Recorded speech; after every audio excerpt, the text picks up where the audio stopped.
사도행전 7장 17절부터 22절까지 다 같이 읽겠습니다. 시작. 하나님이 아브라함에게 약속하신 때가 가까움에 이스라엘 백성이 야곱에서 번성하여 많아졌더니 요셉을 알지 못하는 새 임금이 애굽 왕위에 오르매 그가 우리 족속에게 베개를 써서 조상들을 괴롭게 하여 그 어린아이들을 내어버려 살지 못하게 하려 할세. 그때에 모세가 낳는데 하나님 보시기에 아름다운지라 그 부친의 집에서 석 달을 길리우다가 버리운 후에 바로의 딸이 가져다가 자기 아들로 기름에 모세가 애굽 사람의 학수를 다 배워 그 말과 행사가 능하더라. 아멘.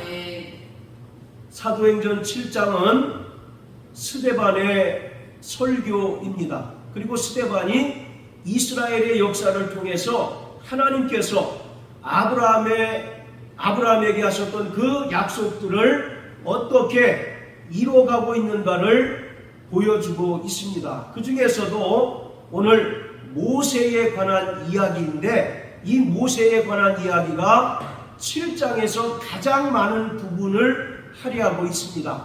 그만큼 이 모세의 이야기가 대단히 하나님의 구원 사역에 있어서 중요하다는 사실을 알려주고 있는 것입니다. 바로 이 모세는 이스라엘 민족을 애굽에서 이끌어낸 도구로 쓰였는데 이것은 하나님께서 아브라함에게 하셨던 그 언약의 성취를 보여주는 것입니다. 모세는 예수 그리스도의 모형과 그림자입니다. 히브리서 3장 5절 6절에 보면 모세는 하나님 온 집의 사환으로 충성하였고 예수 그리스도는 하나님 아들인 동시에 주인이시다라고 말씀하고 있습니다. 자, 그리고 우리 37절 다 같이 한번 보십니다. 자, 37절 다 같이 읽어봅니다. 시작. 이스라엘 자손을 대하여 하나님이 너희 형제 가운데 나와 같은 선지자를 세우리라 하시던 곧 이 모세라. 자, 모세가 예언을 했는데 하나님께서 너희 형제 가운데서 나와 같은 선지자를 세우리라 이와 같은 예언을 하셨는데 바로 이러한 모세의 예언이 예수 그리스도로 말미암아 비로소 성취가 되었습니다. 여기서 나와 같은 선지자는 바로 예수 그리스도를 가리키고 있습니다. 즉 스데반이 말하고자 하는 것은 구약의 모세는 예수 그리스도에 대한 모형과 그림자이고 신약의 예수는 실상임을 강조하는 것입니다. 이 출애굽 사건은 구약에 나타난 많은 사건들 가운데 가장 중요한 사건입니다. 왜 중요하냐면 하나님께서 창세 전에 그리스도 예수 안에서 계획하신 하나님의 구원 사역을 가장 분명하고 정확하게 보여주는 사건이기 때문입니다. 구약에 얼마나 많은 사건들이 기록되어 있습니까? 창세기 1장에 보면 하나님의 천지 창조 사역 얼마나 놀라운 일입니까? 그리고 그 이후에 무수히 많은 사건들이 기록되어져 있는데 그 많은 사건들 가운데 가장 중요하고 또 하나님의 그 구원의 역사를 분명하게 나타내는 사건이 바로 출애굽 사건인 것입니다. 출애굽 당시에 이스라엘의 지도자가 바로 모세였고 하나님께서 10가지의 재앙을 통해서 애굽의 바로를 굴복시킨 후에 이스라엘 백성들을 애굽에서 탈출을 시켰습니다. 자, 그런데 이러한 출애굽 사건은 단지 과거에 있었던 역사적인 사건에만 머무는 것이 아니라 특히 유대인들에게 있어서 그들이 바벨론의 70년간 포로 생활을 하다가 하나님의 은혜로 예루살렘으로 다시 돌아가게 된 사건이 있는데 이러한 예루살렘으로 귀환한 사건을 출애굽 사건에 비유하고 있습니다. 그래서 구약의 이사야 선지자는 예루살렘으로 귀환한 사건을 출애굽과 비교하면서 하나님께서 새 일을 이루실 것이다 라고 말하고 있습니다. 바로 여기서 새 일이라고 하는 말은 새로운 출애굽을 가리키고 있는 거예요. 자, 우리 구약 이사야 42장을 다 같이 한번 보십니다. 이사야 42장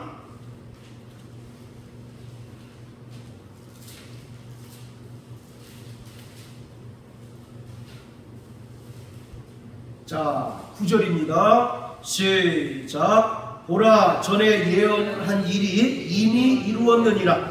이제 내가 새 일을 고하노라. 그 일이 시작되기 전이라도 너희에게 이르노라. 바로 새 일을 고한다라고 말하는데, 여기서 새 일이라고 하는 것은 구체적으로 이스라엘이 바벨론의 느부갓네살에 의해서 BC 586년에 멸망당했습니다. 그리고 성전도 돌 위에 돌 하나도 남지 않을 만큼 모두 무너졌고, 이스라엘 백성들이 바벨론의 70년간 포로 생활을 하게 되었습니다. 그런데 하나님께서 선지자들로 예언하신 그 말씀처럼 70년이 찾아 은혜를 베푸셔서 바벨론의 포로에서 자유케 되고 다시 예루살렘으로 돌아갔는데, 지금 이사야가 말하는 새 일은 이스라엘 백성들이 바벨론의 포로에서 자유케 되고 예루살렘으로 돌아간 그 사건을 말하고 있는 거예요. 그것을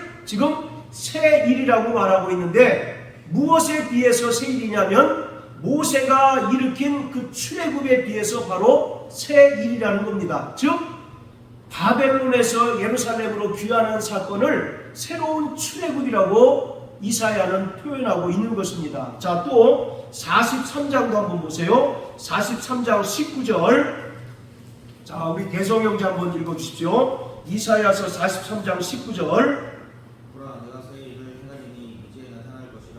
너희가 그것을 알지 못하겠느냐. 정령이 내가 광야에 길과 사막에 강을 내리니. 예, 자, 여기도 내가 새 일을 행하겠다라고 말씀합니다. 그러면서 광야의 길과 사막에 강들을 내겠다라고 말씀하고 있어요.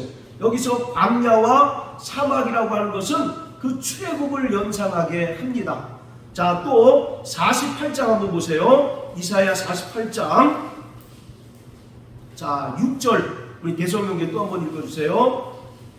내가 이미 들었으니 이것을 다 보라. 너희가 참존치 아니하겠느냐. 이제부터 내가 새 일, 곧 내가 알지 못하던 궁비한 일을 내게 보이리라. 예, 여기도 내가 새 일, 곧 네가 알지 못하는 은비한 일을 너희에게 보일 것이다 라고 말씀합니다. 계속 이사야 선지자는 새 일을 강조하고 있어요. 즉 바벨론에서의 귀환을 새로운 출애굽이다 라고 규정하고 있는 것입니다.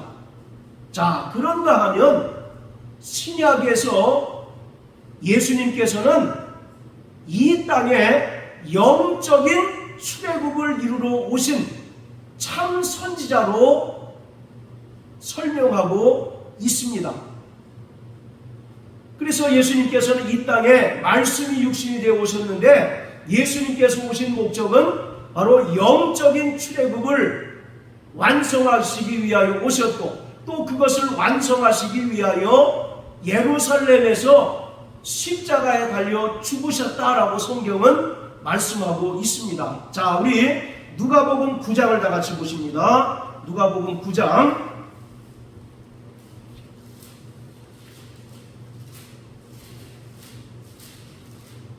자, 28절부터 31절까지입니다.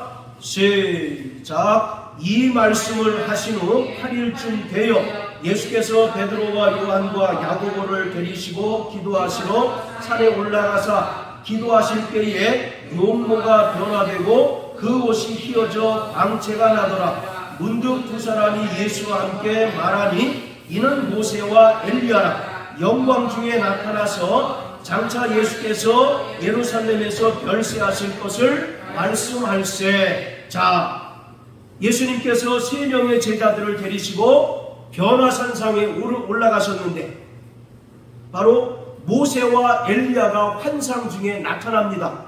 그러면서 이 두 사람이 말하기를 예수께서 예루살렘에서 뭐 하신다고요? 별세하실 것을 말하였습니다.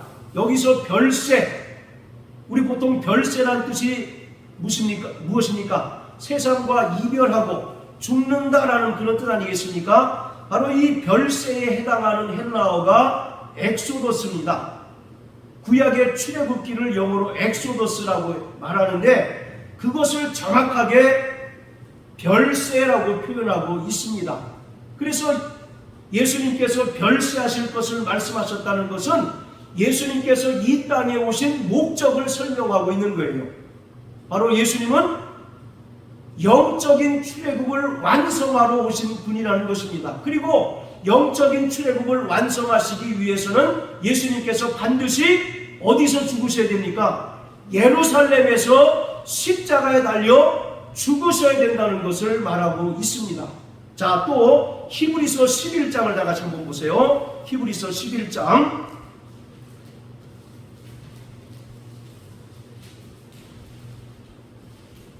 22절, 자 같이 읽겠습니다. 시작. 믿음으로 요셉은 임종시에 이스라엘 자손들의 떠날 것을 말하고 또 자기 해고를 위하여 명하였으며, 자 여기서도 떠날 것이라고 하는 말이 나오는데 여기에 해당하는 헬라어도 별세와 동일한 헬라어 엑소더스라고 하는 헬라어 단어가 쓰였습니다. 그러니까 성경은 죄인들이 예수 그리스도로 말미암아 구원받는 것을 무엇으로 비유하고 있느냐면 구약의 출애굽과 비유해서 바로 영적인 출애굽이라고 설명하고 있어요. 그리고 예수님께서는 이 땅에 바로 영적인 출애굽을 이루러 오신 분이라는 사실을 나타내주고 있습니다. 자, 또 요한복음 6장을 다 같이 한번 보십니다. 요한복음 6장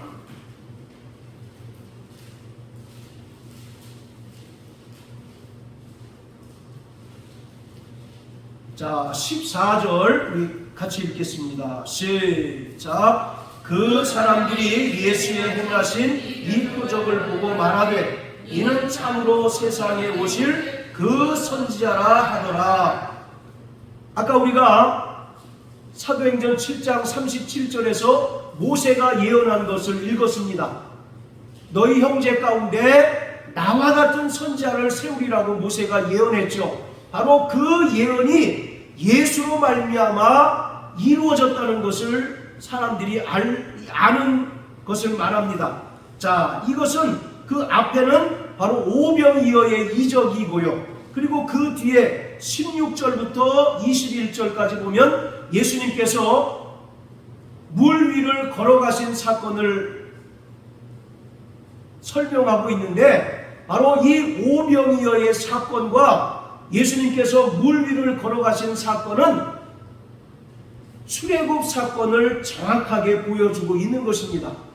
오병이어의 사건은 하나님께서 이스라엘 백성들이 광야를 살아갈 때에 만나와 메추라기를 주셔서 저들을 배부르게 하신 것을 상징적으로 보여주는 사건이에요.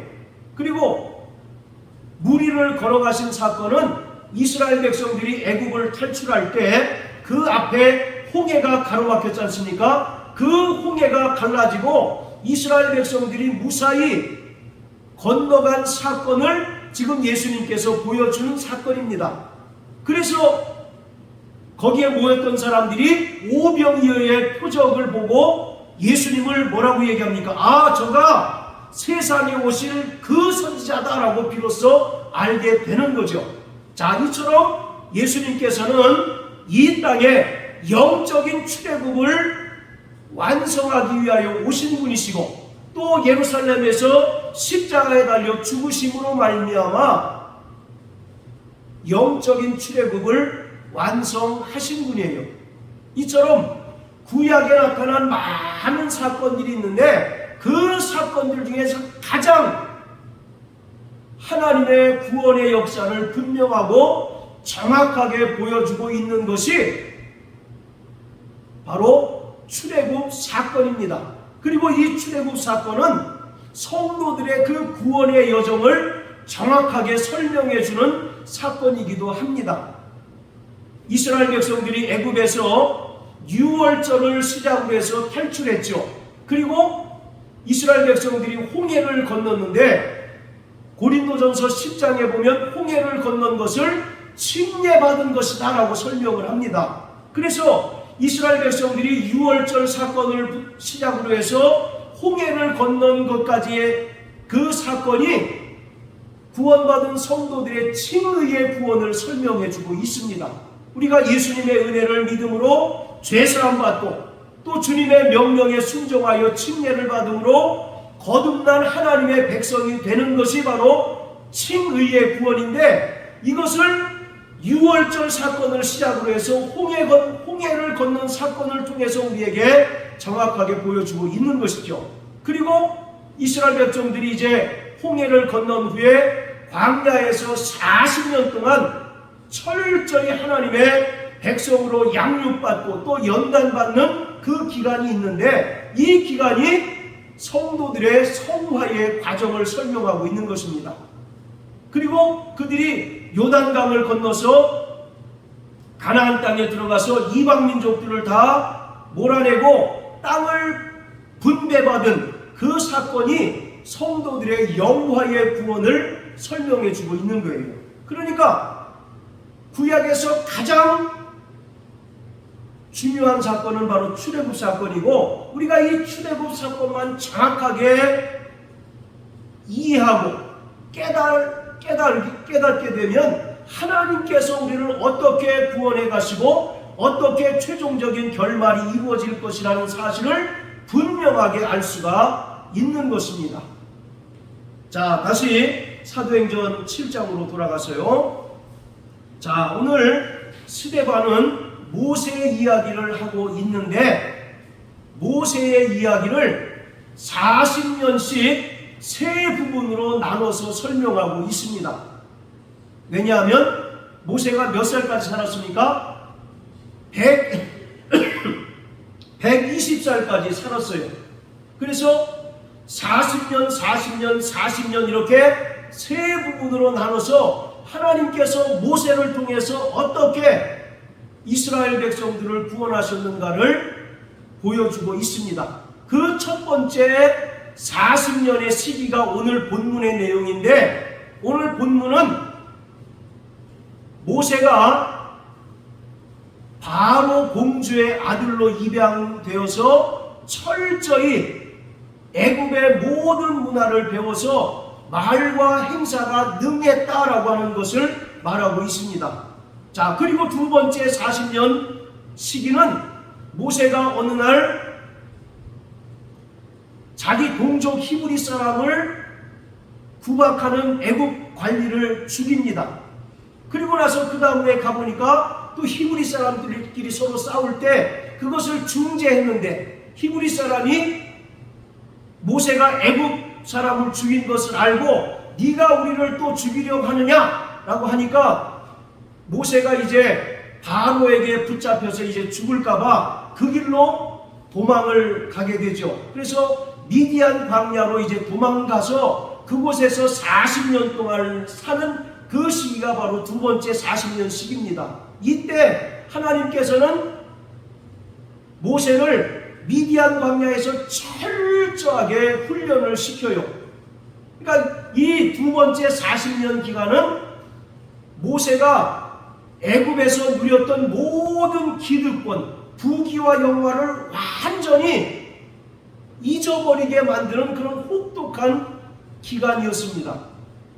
자, 그리고 세 번째 40년, 즉 모세가 80세에 비로소 이스라엘의 지도자가 됩니다. 그리고 출애굽 사건을 일으키고 또 이스라엘 백성들과 함께 광야에서 40년 동안 살아가게 되죠. 근데 불행하게 모세는 가나안 광야에 들어갔습니까? 못 들어갔습니까? 들어가지 못했죠. 그는 느보라고 하는 산에서 이스라엘 백성들이 들어갈 가나안 땅을 멀찍이 바라보기만 했고 들어가지 못하고 바로 죽었습니다.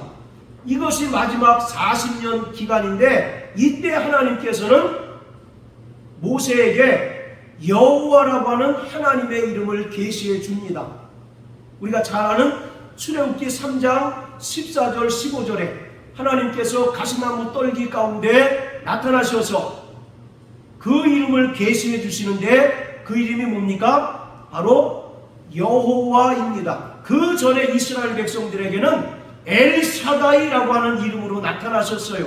그런데 하나님께서 모세에게는 여호와라고 하는 이름을 계시해 주셨는데 이 여호와라고 하는 이름의 뜻이 뭡니까? 스스로 있는 자, I am who I am 이라고 하는 뜻인데 이것은 하나님께서 영원부터 자존하신다라고 하는 의미가 아니라 내가 너와 영원히 함께 하시겠다라고 하는 그런 의미인 것입니다. 우리가 출애굽기를 보면 모세가 한사코 하나님께 사명받는 것을 거부하지 않습니까? 이런저런 사유로 거부합니다. 나는 입술이 뻣뻣하고 둔한 사람입니다. 그랬더니 하나님께서 걱정하지 마, 아론을 붙여줄게 그러잖아요. 그래도 계속 모세가 그 사명 감당하기를 부담스러워할 때 하나님께서 모세에게 계시하신 이름이 여호와입니다. 내가 너와 영원히 함께 할 터이니 너는 나만 따라와 라고 하는 그런 의미로 여호와라고 하는 이름을 계시해 주셨어요. 그래서 이 모세가 드디어 출애굽 사건을 완수하게 되었던 것입니다. 자, 그런데 17절에 보면요, 하나님이 아브라함에게 약속하신 때가 가까울 때 모세가 태어났다라고 말합니다. 바로 모세가 태어날 때는 어떤 때냐면 요셉과 그 세대 사람들이 다 죽었어요.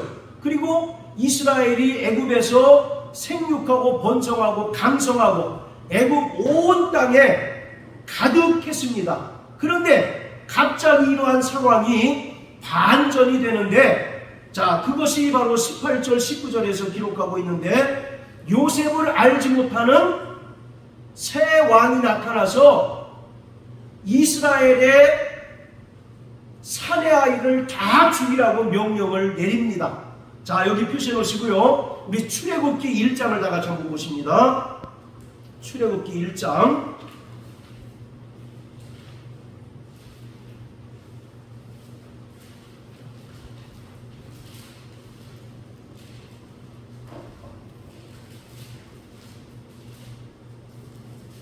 자, 7절부터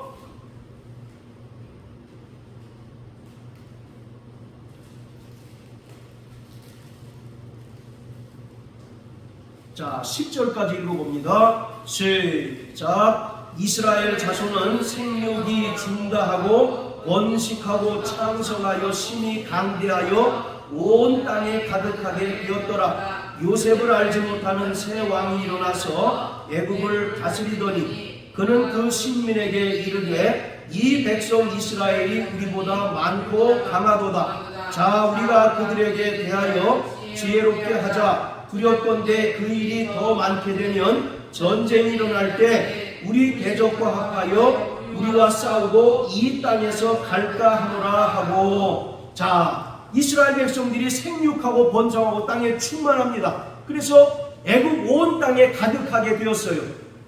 그랬더니 요셉을 알지 못하는 새 왕이 일어나서 가만 보니까 이스라엘의 인구가 점점 늘어나는 것이 그들에게 커다란 위협이 되는 것입니다. 그래서 새로운 왕이 명령을 내리기를,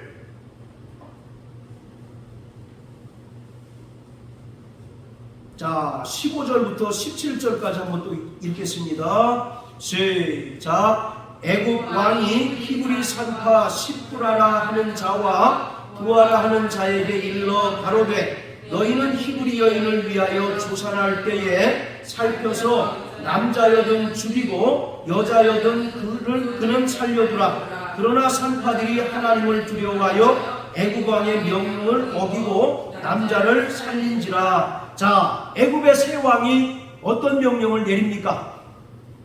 히브리 여자가 출산할 때 남자아이를 출산하게 되면 반드시 죽이고 여자아이는 살려두라고 말합니다. 왜냐하면 여자는 그 시종으로 쓰면 되는 거니까요. 이처럼 새로운 왕이 나타나서 히브리의 사내아이를 다 죽이려고 한 그때에 모세가 태어났습니다. 그래서 이 모세는 3개월 동안 부모와 함께 있었고 그 이후에는 부모가 갈대 상자에다가 모세를 담은 다음에 나일강에 띄웠어요. 그런데 마침 나일강에 목욕하러 온 바로 공주가 그 갈대 상자를 발견하고 그 안에 있는 준수한 그 사내 아이를 자기 아들로 입양하게 되었습니다. 자, 출애굽기 2장 1절부터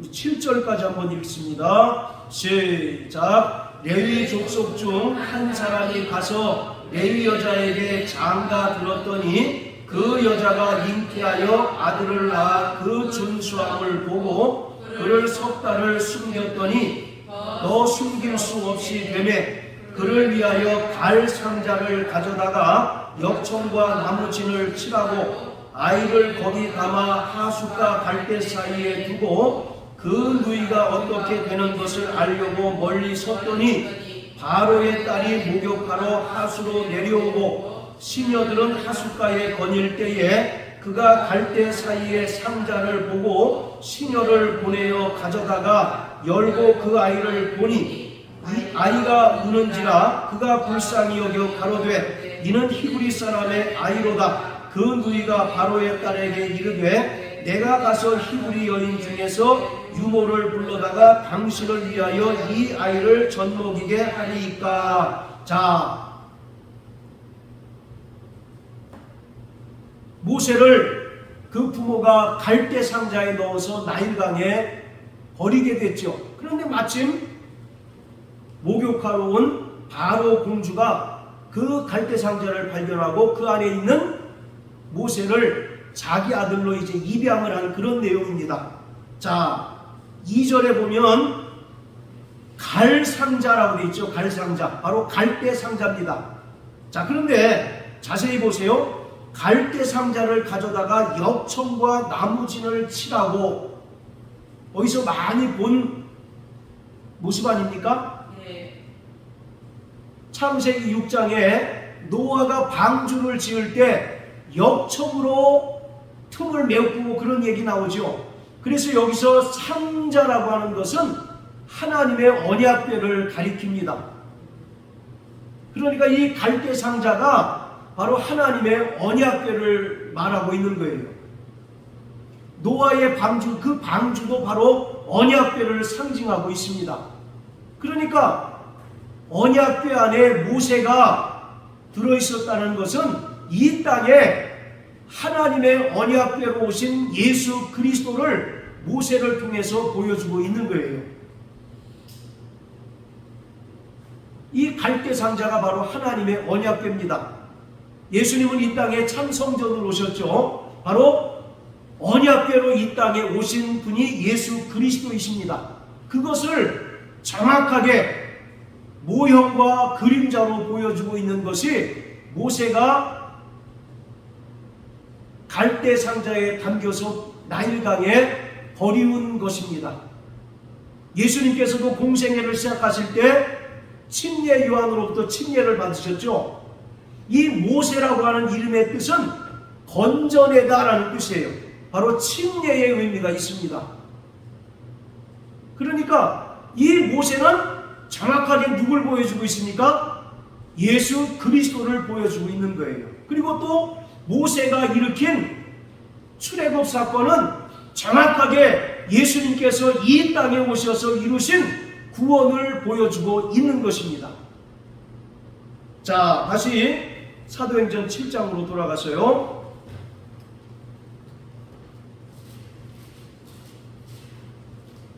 자, 20절 보면 그때에 모세가 났다라고 말합니다. 여기서 그때라고 하는 말은 하나님의 시간을 나타내는 카이로스라는 단어가 사용됐습니다.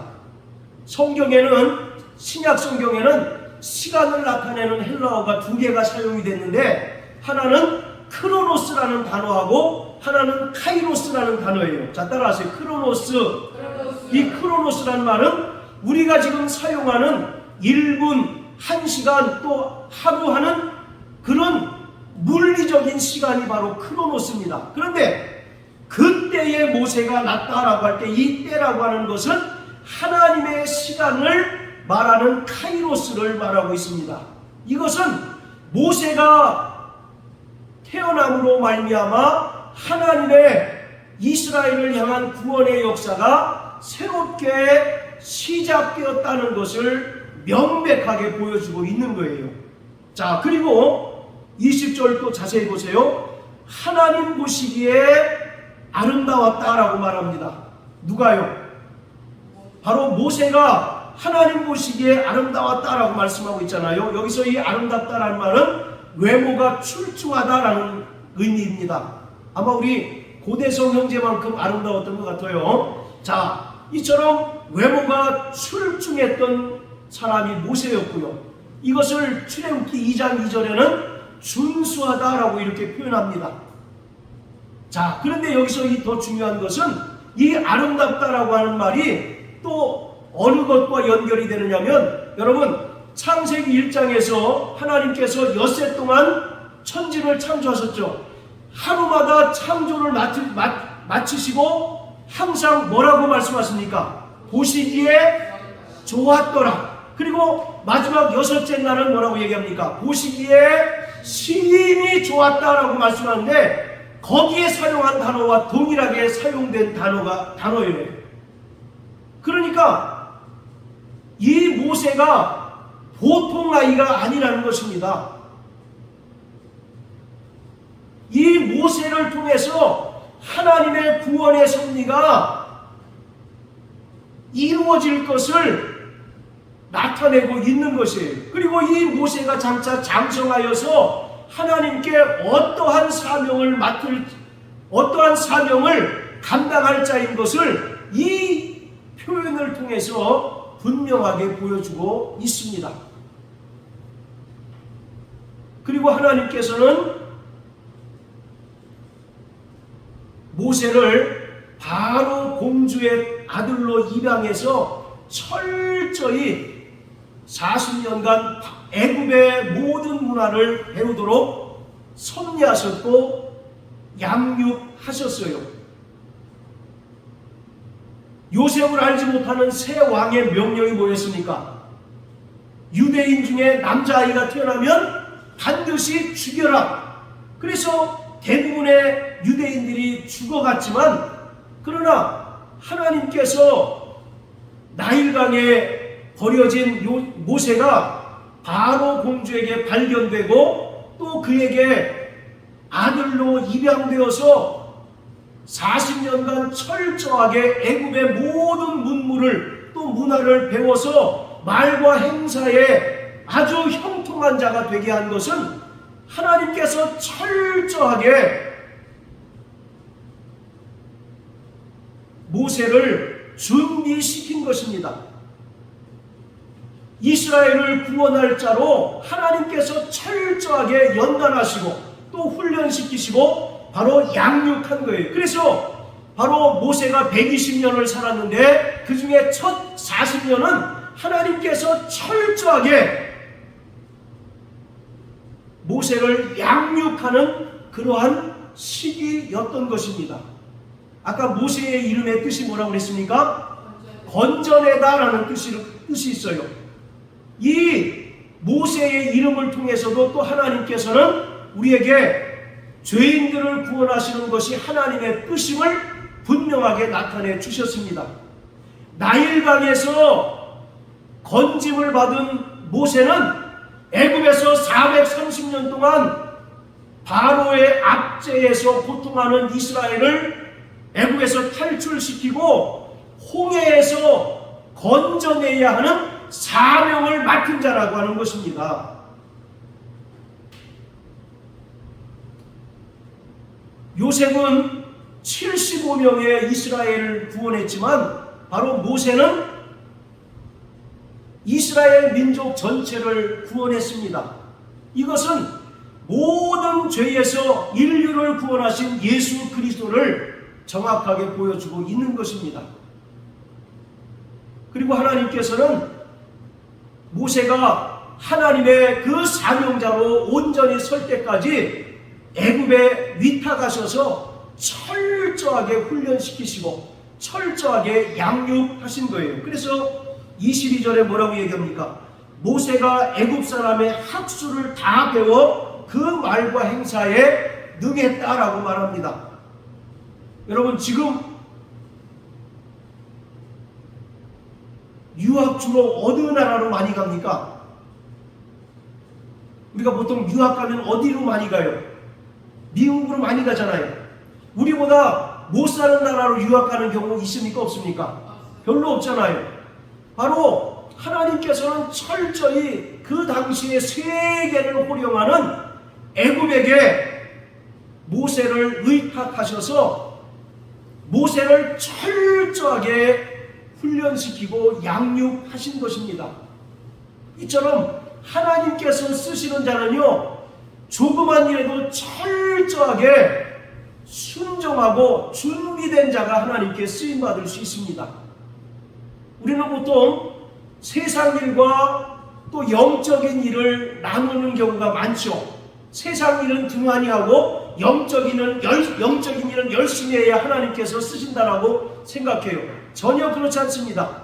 하나님은 바로 우리가 그리스도인으로서 세상 일에도 정말 그 하나님의 일꾼으로 열심히 충성 봉사할 때 눈여겨보시고 그러한 자들을 또 영적인 일에 사용하시는 분이라는 사실을 오늘 우리는 이 모세를 통해서 분명히 깨달아야만 합니다. 그래서 하나님께서는 모세를 애굽에서 철저하게 양육하신 후에 그리고 미디안 광야에 보내서 혹독하게 연단하신 거예요. 바로 이 미디안 40년 기간 동안에는 애굽에서 그가 누렸던 기득권, 부귀와 영화를 완벽하게 쉽게 얘기해서 단물을 완전히 빼서 바닥을 기게 만드는 그러한 시기가 미디안 광야 시기입니다. 하나님의 바로 역사는 이렇습니다. 하나님은 지금도 일하시는 분이십니다. 할렐루야. 바로 요한복음 5장 17절에 보면 예수님께서 말씀하시기를 아버지께서 이제도 일하시니 나도 일한다 라고 말씀하고 계셔요. 이스라엘이 애굽에서 430년 동안 노예 생활할 때 이스라엘 백성들은 늘 궁금했을 겁니다. 아니, 우리 조상 아브라함에게 하나님께서 약속하신 것이 언제 이루어질까? 우리는 지금 이곳 애굽에서 지옥을 경험하고 있는데 언제 아브라함에게 하나님께서 약속하신 그 일이 이루어질까? 늘 궁금하지 않겠습니까? 그런데 그러한 영적인 암흑기와 같은 시기에도 하나님께서는 여전히 일하시고 또 모세와 같은 지도자를 양육하시고 바로 준비하셨다는 것입니다. 할렐루야. 자, 여러분, 구약의 마지막 책이 말라기 아닙니까? 말라기로부터 예수님께서 태어난 그 시기까지 무려 400년의 기간이 흘렀어요. 이때를 이스라엘의 역사 중에서 영적인 암흑기라고 얘기합니다. 왜 영적인 암흑기일까요? 전기가 없어서 깜깜해서 그럴까요? 이 시기에는 선지자가 나타나지 않았어요. 이스라엘의 역사를 보면 항상 하나님의 선지자들이 나타나서 하나님의 메시지를 대언해 줍니다. 그리고 이스라엘 백성들은 그 말씀을 힘입어서 살아가곤 했어요. 그런데 말라기로부터 예수님께서 태어날 때까지 무려 400년 동안 단 한 명도 선지자가 나타나지 않았습니다. 하나님의 말씀이 없는 기간이었어요. 그래서 바로 영적인 암흑기라고 얘기하고 있는 겁니다. 그런데 하나님은 그 기간에 쉬고 계셨을까요? 여전히 하나님은 일하고 계셨습니다. 그래서 하나님의 때가 되매 하나님께서는 말라기 선지자를 통해서 예언하신 대로 엘리야의 심령을 가진 침례 요한을 준비하게 하셨고, 또 침례 요한을 통하여 예수님께 침례를 베풀므로 예수님께서 공생애를 시작하시게 된 것입니다. 계시록에 보면 예수님은 알파와 오메가시다라고 말씀합니다. 자, 따라하세요. 예수님은 알파와 오메가시다. 이게 무슨 말입니까? 하나님은 영원하신 분이시죠. 그러나 이 영원하신 분이 한번 계획하고 작정한 것은 반드시 그 일을 끝마치고 성취할 때가 있다는 것입니다. 하나님께서 창세전에 그리스도 예수 안에서 계획하신 그 구원의 역사를 반드시 이룰 때가 있다는 사실을 말씀하고 있는 것입니다. 그 하나님의 구원 역사가 최종적으로 언제 이루어집니까? 주님께서 영광 중에 다시 나타나실 때 최종적으로 이루어지는 거예요. 그 때를 위하여 지금도 하나님께서는 여전히 일하고 계십니다. 이스라엘 백성들이 애굽에서 430년 동안 노예 생활하는 동안 하나님의 때가 언제 이루어질까 늘 궁금했을 때 하나님은 여전히 모세를 준비하셔서 하나님의 역사를 이루셨듯이, 또 말라기 선지자로부터 400년 동안 그 영적인 암흑기에도 하나님께서는 일하셔서 침례 요한을 준비하셨고, 또 침례 요한을 통하여 예수를, 바로 예수의 길을 예비하셨던 것처럼 오늘도 주님은 여전히 일하고 계십니다. 그 일은 우리를 하나님의 백성으로 온전히 만드는 것입니다. 할렐루야. 하나님의 백성으로 우리를 온전히 세우는 일을 하고 계셔요. 아까 그 출애굽 그 여정 가운데 그 광야 생활이 성도들의 성화의 삶이라고 말씀을 드렸죠. 바로 그 광야 기간 동안 하나님께서 철저히 이스라엘 백성들을 연단하시고 또 하나님의 백성으로 양육하신 기간입니다. 자, 우리 구약성경 신명기 8장을 한번 다 같이 보세요. 신명기 8장.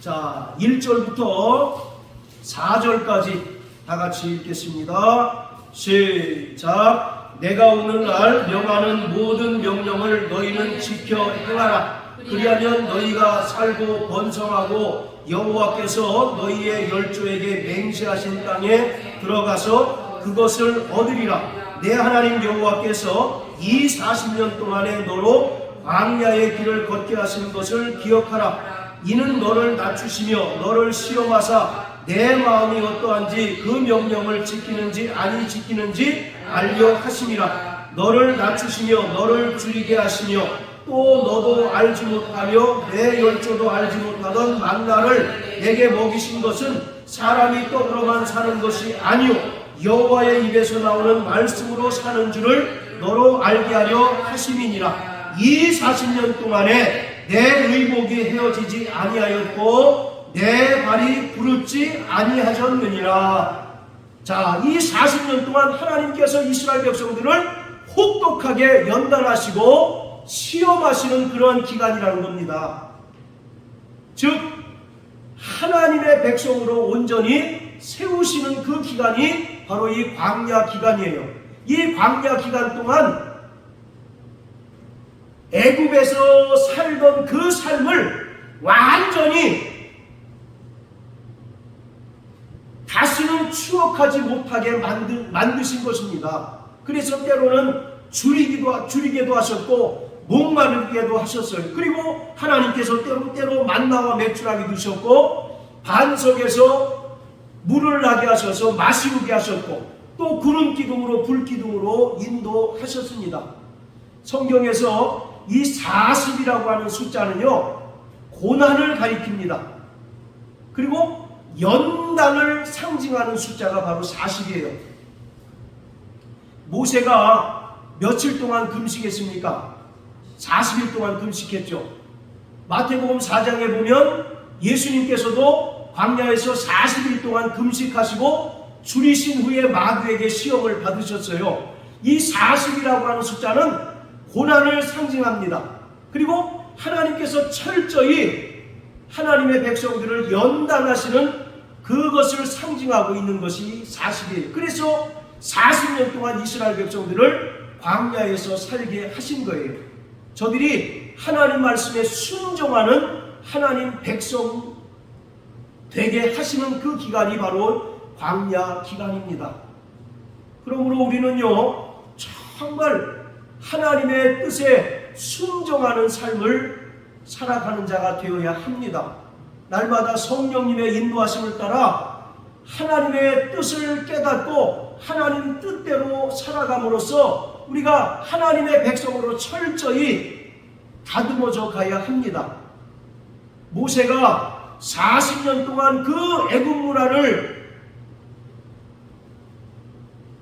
능한 자로 살았는데 하나님께서 미디안에서 철저하게 훈련시키신 후에 이스라엘의 지도자로 세우신 것처럼 하나님께서 우리를 쓰실 때 우리는 세상에서 누렸던 모든 영화들을 다 내려놓게 만드는 그런 역사가, 그런 고난이 우리에게 반드시 있다는 사실을 깨달아야만 합니다. 그래서 우리는 날마다 하나님께 쓰임받기를 사모하고 준비하는 자가 되어야 합니다. 할렐루야. 아멘. 바로 예수님께서 제자들과 6월절 만찬을 하실 때 제자들에게 뭐라고 말씀하십니까?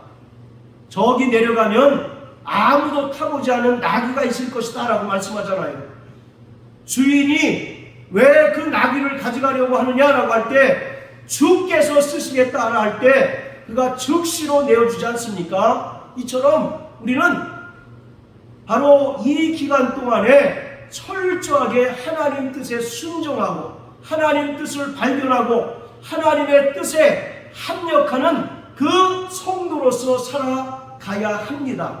그럼으로써 우리가 하나님의 백성으로 철저하게 연단되어지고 다듬어져 가는 것입니다. 이 광야 생활을 온전히 살아가지 못하면 젖과 꿀이 흐르는 가나안 땅에 들어갈 수 없습니다. 출애굽 1세대 중에 가나안 땅에 들어간 사람은 딱 2명밖에 없잖아요. 첫 번째 여호수아하고 갈렙 2명밖에 없지 않습니까? 나머지는 전부 광야에서 새로 태어난 사람들.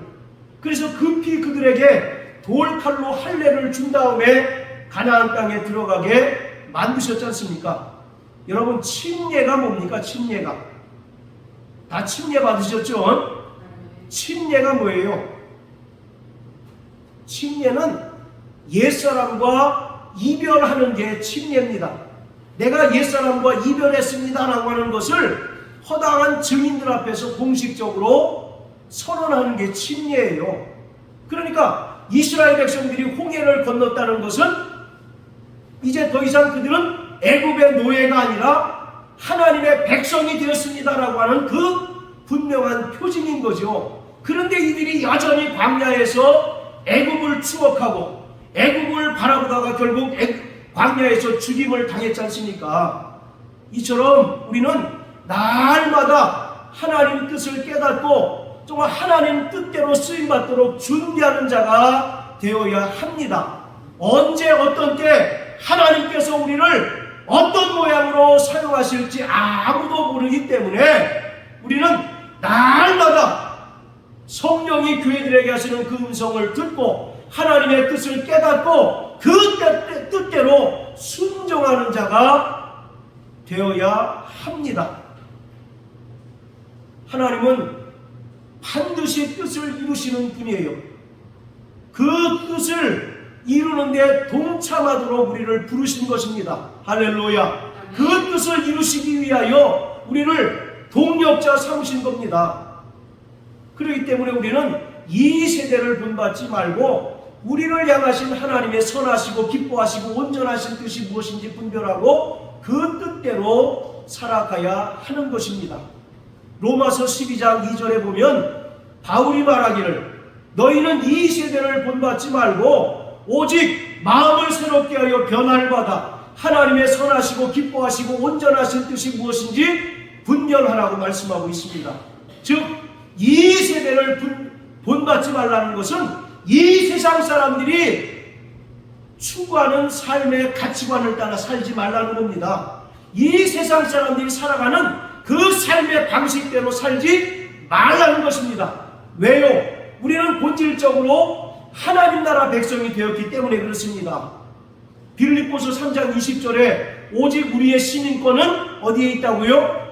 하늘에 있다라고 말씀합니다. 비록 우리가 이 땅에서 육체로 살아가는 동안에는 이 세상의 제도에 순복하고 이 땅에서 나는 것으로 먹고 있고 마시지만 우리는 근본적으로 하나님 나라 백성이기 때문에 하나님 뜻대로 살아가야 하는 것입니다. 그래서 마음을 새롭게 변화받아서 하나님의 선하시고 기뻐하시고 온전하신 뜻이 무엇인지 분별하라고 말씀하고 계셔요. 그렇다면 나를 향하신 하나님의 선하시고 기뻐하시고 온전하신 뜻이 무엇일까요? 우리 대성형제를 향하신 하나님의 선하시고 기뻐하시고 온전하신 뜻이 무엇일까요? 우리 요한형제를 향하신 하나님의 선하시고 기뻐하시고 온전하신 뜻이 무엇일까요? 생각은 나는데 뭐라고 딱히 말을 할 수가 없겠죠. 하나님의 백성으로 온전히 세워져 가는 겁니다. 뭐 여러 말로 설명드릴 수 있겠지만 하나님의 백성으로 온전히 세워지는 것이 나를 향하신 하나님의 뜻이에요. 할렐루야. 그것을 오늘 모세를 통해서 하나님께서 보여주고 있습니다. 애굽에서 40년 동안 당시의 최고의 문화와 문물을 배우게 하더니 이제는 미디안 광야에서 팍팍 기게 만드는 거예요. 그것은 하나님의 백성으로 모세를 세워가는 것입니다. 그것이 우리를 향하신 하나님의 뜻이에요. 할렐루야. 그것을 위해서 우리는 철저히 옛사람과 이별해야 하고 옛사람의 성품을 떨쳐내는 작업을 해야 하는 것입니다. 그래야 우리가 점점 하나님의 백성으로 변화될 수가 있는 거예요.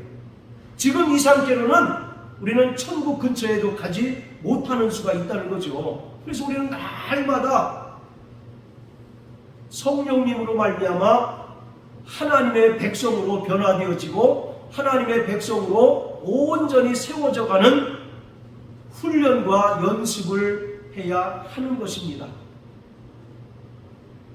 사랑하는 성도 여러분, 나를 향하신 하나님의 뜻이 뭐라고요?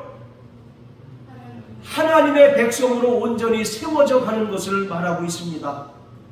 그러한 삶을 사는 저와 여러분들 되시길 주의 이름으로 축복합니다. 그러기 위해서는 우리는 육체의 정욕대로 살지 않고 날마다 성령의 인도하심을 따라 성령께서 우리를 이끄시는 대로 순종하는 삶을 살아가야 합니다.